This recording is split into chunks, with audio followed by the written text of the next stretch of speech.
Hi friends, இன்றைக்கான வீடியோவில் நம்ம என்ன பார்க்க போகிறோம்னு பார்த்தீங்கன்னா, ஹைதராபாத்தில் இருக்க ராஜீவ் காந்தி இன்டர்நேஷனல் ஸ்டேடியத்துடைய IPL match pitch report, pitch record. இந்த பிச்சில் யாரெல்லாம் அதிக ரன் அடிச்சிருக்காங்க, யாரெல்லாம் அதிக விக்கெட் எடுத்திருக்காங்க, இந்த பிச்சில் அதிக விக்கெட் எடுத்த விக்கெட் டேக்கருடைய டைப், அது மட்டும் இல்லாமல் இந்த பிச்சில் லாஸ்ட்டாக நடந்த 4 ஐபிஎல் மேட்சுடைய கம்பேரிசன் ரிப்போர்ட் தான் பார்க்க போகிறோம்.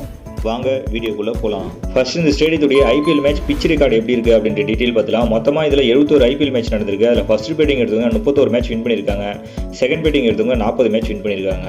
இந்த பிச்சுடைய ஹையஸ்ட் இன்னிங் ஸ்கோர் 231 இருக்குது. லோவஸ்ட் இன்னிங் ஸ்கோர் 80 இருக்குது. அதே போல் இந்த பிச்சில் 217 ரன்னை சேஸ் பண்ணி வின்னும் பண்ணியிருக்காங்க.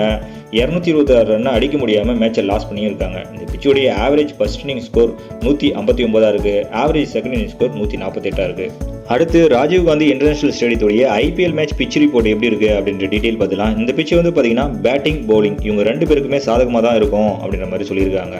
இந்த பிச்சு பார்த்தீங்கன்னா மேட்ச் போக போக பிச்சு ட்ரை ஆகிறதுனால பேட்ஸ்மேன் ரன் அடிக்கிறதுக்கு கொஞ்சம் கஷ்டப்படலாம் அப்படின்ற மாதிரி சொல்லியிருக்காங்க.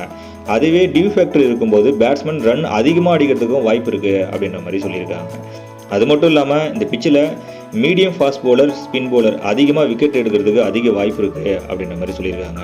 இதே இந்த பிச்சுடைய ஆவரேஜ் ஃபர்ஸ்ட் இன்னிங் ஸ்கோர் 159 இருக்குது. ஆவரேஜ் செகண்ட் இன்னிங் ஸ்கோர் 148 இருக்குது. அடுத்து ஹைதராபாத்தில் நடந்த லாஸ்ட் 4 ஐபிஎல் மேட்சுடைய கம்பேரிசன் எப்படி இருக்குது அப்படின்னு டீட்டெயில் பார்த்தலாம்.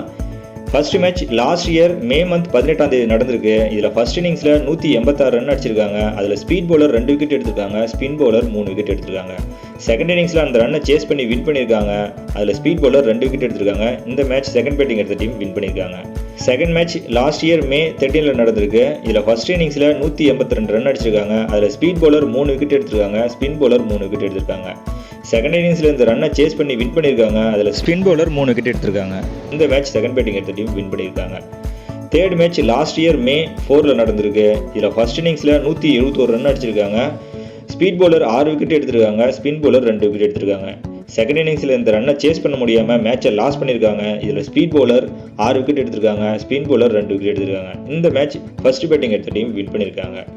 ஃபோர்த் மேட்ச் ஏப்ரல் 24 நடந்திருக்கு. இதில் ஃபர்ஸ்ட் இன்னிங்ஸில் 144 ரன் மட்டும்தான் அடிச்சிருக்காங்க. அதில் ஸ்பீட் பவுலர் 3 விக்கெட் எடுத்திருக்காங்க. ஸ்பின் பவுலர் 3 விக்கெட் எடுத்திருக்காங்க. இந்த ரன்னை சேஸ் பண்ண முடியாமல் செகண்ட் இன்னிங்ஸில் மேட்சை லாஸ் பண்ணியிருக்காங்க. அவங்க வெறும் 137 ரன் மட்டும்தான் அடிச்சிருக்காங்க. அதில் ஸ்பீட் பவுலர் 3 விக்கெட் எடுத்திருக்காங்க. ஸ்பின் பவுலர் 3 விக்கெட் எடுத்திருக்காங்க. இந்த மேட்ச் ஃபர்ஸ்ட் பேட்டிங் எடுத்த டீம் வின் பண்ணியிருக்காங்க. ஹைதராபாத் ஸ்டேடியத்தில் லாஸ்ட்டாக நடந்த 4 ஐபிஎல் மேட்ச் நம்ம கம்பேர் பண்ணி பார்க்கும்போது ஃபர்ஸ்ட் 2 மேட்ச் ஃபர்ஸ்ட் பேட்டிங் எடுத்த டீம் வின் பண்ணியிருக்காங்க. லாஸ்ட் 2 மேட்ச் செகண்ட் பேட்டிங் எடுத்த டீம் வின் பண்ணியிருக்காங்க. இதில் ஸ்பீட் பவுலர் மொத்தமாக 25 விக்கெட் எடுத்திருக்காங்க. ஸ்பின் பவுலர் மொத்தமாக 19 விக்கெட் எடுத்திருக்காங்க. அடுத்து ராஜீவ் காந்தி ஸ்டேடியத்தில் அதிக விக்கெட் எடுத்த விக்கெட் டேக்கருடைய டைப் அதெல்லாம். ஃபர்ஸ்ட் லெஃப்ட் ஹேண்ட் பவுலர் மொத்தமாக 155 விக்கெட் எடுத்திருக்காங்க. அவங்க ஃபர்ஸ்ட் இன்னிங்ஸில் 88 விக்கெட் எடுத்திருக்காங்க. செகண்ட் இன்னிங்ஸில் 67 விக்கெட் எடுத்திருக்காங்க. அதில் ஃபாஸ்ட் பவுலர் மொத்தமாக 11 விக்கெட் எடுத்திருக்காங்க. அவங்க ஃபர்ஸ்ட் இன்னிங்ஸில் 7 விக்கெட் எடுத்திருக்காங்க. செகண்ட் இன்னிங்ஸில் 4 விக்கெட் எடுத்திருக்காங்க. மீடியம் ஃபாஸ்ட் பவுலர் மொத்தமாக 96 விக்கெட் எடுத்திருக்காங்க. அவங்க ஃபர்ஸ்ட் இன்னிங்ஸில் 56 விக்கெட் எடுத்திருக்காங்க. செகண்ட் இன்னிங்ஸில் 40 விக்கெட் எடுத்திருக்காங்க. ஸ்பின் பவுலர் மொத்தமாக 48 விக்கெட் எடுத்திருக்காங்க. அவங்க ஃபர்ஸ்ட் இன்னிங்ஸில் 25 விக்கெட் எடுத்திருக்காங்க. செகண்ட் இன்னிங்ஸில் 23 விக்கெட் எடுத்திருக்காங்க.